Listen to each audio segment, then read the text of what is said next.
अस्सलाम वालेकुम दोस्तों, कैसे हैं आप लोग। तमाम देख रहे और सुनने वालों को खुश आमदीद कहूँगा। मार्केट की अपडेट के साथ, क्रिप्टो मार्केट के एनालिसिस के साथ आपके सामने हाजिर हूँ और इस टाइम मार्केट के अंदर क्या चल रहा है और यहाँ पर इस टाइम सिनेरियो क्या बन रहा है वो आपको बताने जा रहा हूँ।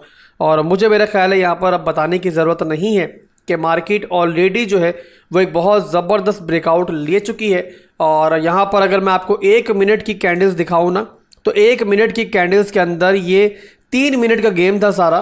तो यहाँ पर इससे क्लियर अंदाजा होता है कि कोई वेल जो है ना, बड़ी वेल जो है यहाँ पर मार्केट में इंटर हुई है। अब यहाँ पर दोस्तों जो अफवाहें हैं मार्केट में, ज़ाहिर है इसको अफवाह ही कहेंगे जब तक हमें कोई प्रॉपर सबूत नहीं मिलता, कि यहाँ पर ब्लैक रॉक जो कि बिटकॉइन का ETF भी स्पॉट का ऑलरेडी फाइल कर चुकी है, उसने यहाँ पर एक बड़ी बाइंग की है। अगर दोस्तों ये दुरुस्त है तो यहाँ पर शॉर्ट टर्म के लिए ना सही, बट ये मिड टर्म में बिटकॉइन के लिए बहुत अच्छा हो सकता है। और यहाँ पर आप देखो तो ये हमारे सामने है कि ये हमारी 1 मिनट की एक कैंडल, दूसरी कैंडल और तीसरी 4 कैंडल्स हैं 1 मिनट की, यानी 4 मिनट के अंदर बिटकॉइन ने यहाँ पर तकरीबन यहाँ पर $1000 का एक बड़ा मूव लिया है। अब $1000 का मूव सुनने में तो बड़ा नॉर्मल सा लगता है, कोई बड़ी चीज़ नहीं है, बट 3 मिनट के अंदर, 3 कैंडल्स के अंदर आना, मिनट की कैंडल के अंदर, ये बहुत बड़ी बात है। और यहाँ पर ये नॉर्मल चीज़ इसलिए नहीं कि ऐसा हमें अक्सर औकात देखने को नहीं मिलता, और ये तब भी होता है जब मार्केट में कोई बड़ी बाइंग होती है। अब यहाँ पर जिस वेल ने भी बाइंग की है उसने शॉर्ट टर्म के लिए, क्विक प्रॉफिट के लिए बाइंग की है, या मिड टर्म का प्लान है उसका स्पॉट ETF को लेकर,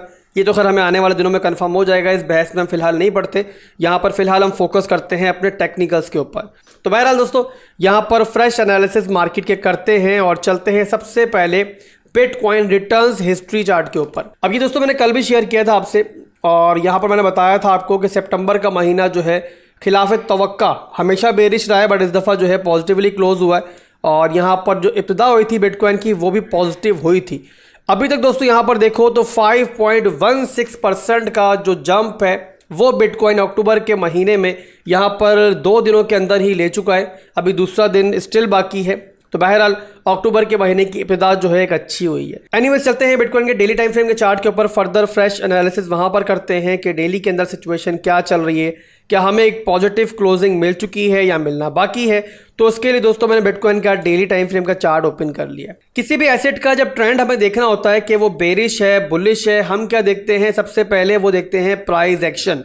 जैसे कि दोस्तों बिटकॉइन को देखो तो ये डेली के अंदर बना रहा था lower lows, lower highs, lower lows, और अब जो मूव था वो लोअर हाई का मूव था। और टेक्निकली दोस्तों जब भी bitcoin lower lows, lower highs बना रहा होता है ना, जब तक हमारा लोअर हाई नहीं टूटेगा, जाहिर सी बात है एक्सपेक्टेशन यही होती है कि एक नया लो जो है मार्केट हमें दे सकती है। दैट्स वाई हमें यहाँ पर जब तक हमारा स्ट्रॉन्ग हाई नहीं टूटता है फोमो में नहीं आना होता।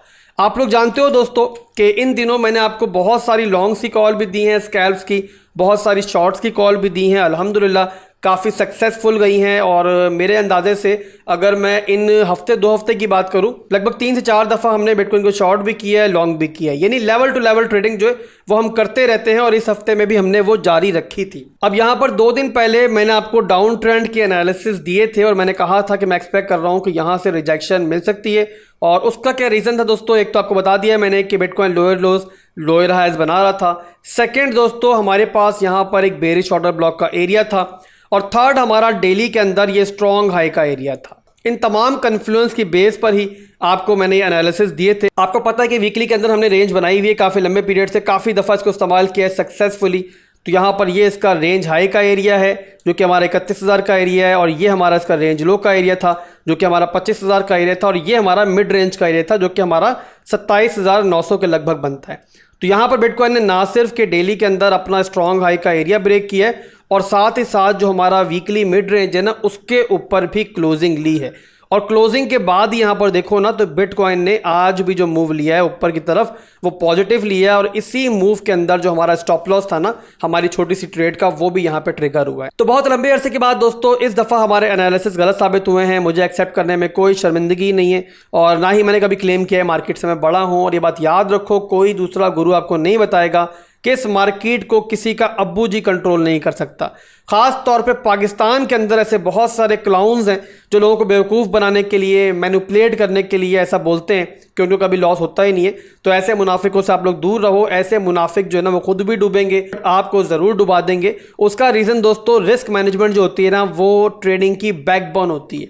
और जहां पर रिस्क मैनेजमेंट नहीं, वहां पर ट्रेडिंग नहीं, बड़े से बड़ा फाइनेंशियल एक्सपर्ट, चाहे आप लोग गोरों को देख लो, कालों को देख लो, वो अपना एक इनवैलिडेशन पॉइंट लाजमी रखेगा और तभी मार्केट में मूव करेगा। ये और बात है कि हमारे एनालिसिस इतने साउंड होते हैं अल्हम्दुलिल्लाह के मेजॉरिटी टाइम्स जो हैं वो सक्सेसफुल होते हैं, बट फिर भी रिस्क मैनेजमेंट जो है वो बहुत ज़रूरी है। ये आप लोग पल्ले से बांध लो, इसको कभी इग्नोर मत करो। अब यहाँ पर एक छोटा सा रीटेस्ट वीकली मिड रेंज तक या फिर उससे नीचे जो लेट लॉन्ग कर रहे हैं मार्केट के अंदर, उनके स्टॉप लॉसेस वगैरह खाने के लिए हो सकता है, पॉसिबिलिटी है अभी भी। और ऐसा नहीं कि मार्केट जो है ऊपर ही ऊपर जाती रहेगी, छोटी मोटी रिट्रेसमेंट होती है, तो यहाँ पर उसके लिए भी तैयार आप लोगों ने रहना है। बट ओवरऑल डेली का स्ट्रक्चर जो है ना वो यहाँ पर फिलहाल के लिए ब्रेक हो चुका है। अभी भी दोस्तों जो आज की डेली कैंडल क्लोजिंग है वो बहुत ही इंपॉर्टेंट है, और फिलहाल मेरी बात करोगे तो मैं उसको देखना पसंद करूंगा, और उसकी क्लोजिंग के बाद एक दफ़ा फिर से मार्केट का एनालिसिस करूंगा कि अब यहाँ पर आने वाले दिनों में हम कहाँ तक बिटकॉइन को जाता हुआ देख सकते हैं, या फिर एक रिट्रेसमेंट अभी भी पॉसिबल है या नहीं है। अब यहाँ पर जो नेक्स्ट हमारे पास एरियाज है जहाँ से बिटकॉइन रेजिस्टेंस ले सकता है वो भी आपको बता देता हूँ, और वो है दोस्तों फर्स्ट एरिया हमारे पास ये 29,000 का एरिया। सेकंड एरिया है हमारे पास ये वाला एरिया जो कि बनता है हमारा 30,000 का एरिया। इसके अलावा दोस्तों एक और चीज़ मैं एंड में बताना चाहूँगा जिस पर मेरी नज़र भी है, क्या चीज़ है वो आपको दिखाता हूँ। तो यहाँ पर देखो दोस्तों डेली के अंदर जिस तरीके से बॉडी क्लोजिंग हुई है ना हमारी पिछली बॉडी से अबव, तो मैंने आपको कहा है कि हमारा स्ट्रक्चर जो है वो यहाँ ब्रेक हुआ है। वैसे ही दोस्तों वीकली के अंदर देखोगे ना तो हमारा वीकली चार्ट के अंदर bitcoin higher highs higher lows बना रहा था। यहाँ पर देखो तो ये हमारा एक हायर हाई था, ठीक है, फिर नीचे हायर लो की तरफ गया बिटकॉइन। ये बात याद रखो, क्रिप्टो मार्केट के अंदर जो विक्स होती है ना उनकी इतनी वैल्यू नहीं होती है, और वोलेटिलिटी की वजह से क्रिप्टो मार्केट में एक बात बहुत मशहूर है कि wicks always play the tricks, that's why wicks को हम लोग इतनी अहमियत नहीं देते। तो यहाँ पर बॉडी को देखेंगे हम लोग, तो बॉडी के लिहाज से बिटकॉइन जब दोबारा ऊपर गया तो पिछली बॉडी से ऊपर क्लोज हुआ तो हमारा एक नया हायर है बना, बट जब दोबारा नीचे वापस आया ना तो हमारा स्ट्रॉन्ग लो का एरिया कौन सा था, वो था दोस्तों ये वाला एरिया। और यहाँ पर देखो तो क्लोजिंग जो वीकली की हुई है ना वो इस रेंज से नीचे हुई है। यहाँ बड़ा करके दिखाता हूँ, आपको क्लियर दिखाई देगा।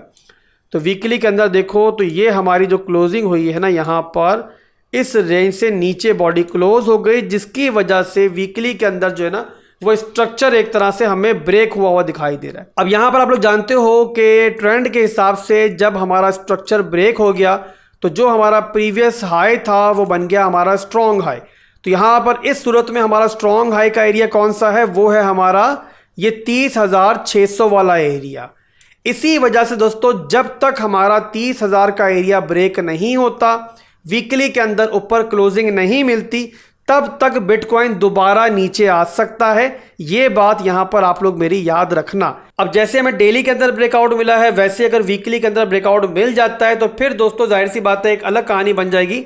बट जब तक ऐसा नहीं होता जाहिर सी बात है आपको बहुत ज़्यादा फोमो में नहीं आना। इसके अलावा जो लोग ओवरऑल मार्केट क्रैश के अंदर पैनिक नहीं हुए, जैसे कि हमेशा मैंने समझाया है आपको कि करंट सिचुएशन के अंदर बिटकॉइन जो रिट्रेस कर रहा है, आप लोगों ने इस मौके से फ़ायदा उठाना है। अब जितना रिट्रेस करेगा उतना आप लोगों के लिए बोनस है। आप लोगों ने बारी बारी अपनी SIP इंटरेस्ट को लेना है।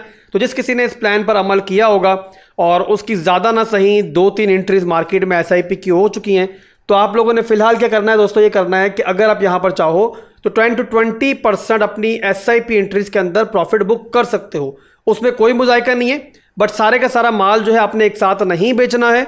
इसके अलावा दोस्तों यहाँ पर अब आप लोगों ने ये भी नहीं सोचना कि अगर यहाँ पे डेली के अंदर हमारा स्ट्रक्चर जो है वो ब्रेक हो चुका है तो बिटकॉइन कभी नीचे जाएगा या नहीं। ऐसा भी कभी नहीं होता। मार्केट आपको बार बार चांस देती है, बार बार आपको अपॉर्चुनिटीज़ देती है। इस मार्केट में अपॉर्चुनिटीज़ ख़त्म नहीं होती हैं। तो यहाँ पर अपने प्लान के तहत चलो। पार्ट्स के अंदर जैसे मैंने कहा था SIP करनी है और आपने पार्ट्स के अंदर प्रॉफिट बुक करना है। आपकी जो भी लास्ट SIP एंट्री है अगर उसके नीचे मार्केट जाती है तो दोबारा बाय करना, अदरवाइज साइड पर होके बैठो और अपनी लेवल टू लेवल ट्रेडिंग जो हम लोग करते रहते हैं स्कैल्पिंग की सूरत में और डे ट्रेडिंग की सूरत में, वो आप लोग जारी रखो। तो अभी के लिए दोस्तों बस इतना ही था और उम्मीद करता हूँ कि वीडियो पसंद आई होगी और आपको समझ में आ चुका होगा कि मार्केट में आखिर हुआ क्या। दुआओं में याद रखिएगा। अल्लाह हाफिज़।